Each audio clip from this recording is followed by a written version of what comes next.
రంగస్థలంతో miss అయిన ఒక national award మళ్ళీ మన పెద్దతో రాబోతుందా, వీడియోలో మాట్లాడుకుందాం. యాక్చువల్లీ రంగస్థలం అనే సినిమాకి నేషనల్ అవార్డు రాకపోవడం అనేది ఒక అన్ఫార్చునేట్ మూమెంట్. ఎందుకంటే చాలామంది ట్వీట్లు వేశారు 2018లో ఆ సినిమా రిలీజ్ అయిన తర్వాత.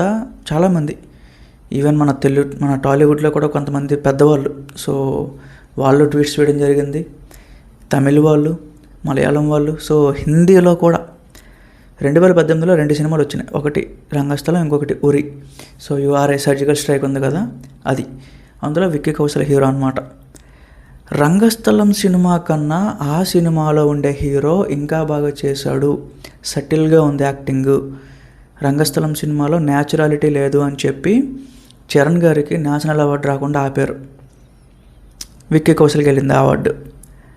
తర్వాత మళ్ళీ మన తమిళ హీరో సూర్యకి, రీసెంట్గా మన అల్లు అర్జున్కి. అల్లు అర్జున్కి వచ్చిందంటే అది ఎందుకు వచ్చిందో కూడా తెలియదు, పక్కన పెట్టండి. అట్లా చెప్తున్నాను, ఒక యాక్టింగ్కి మంచి స్కోప్ ఉండే. చరణ్ గారి మీద ఆ రోజుల్లో చాలా ట్రోల్స్ పడేవి. ఈడు హీరో ఏంటి ఇలా ఉన్నాడు, అది ఒక ఎక్స్ప్రెషన్ రాదు, ఏం రాదు.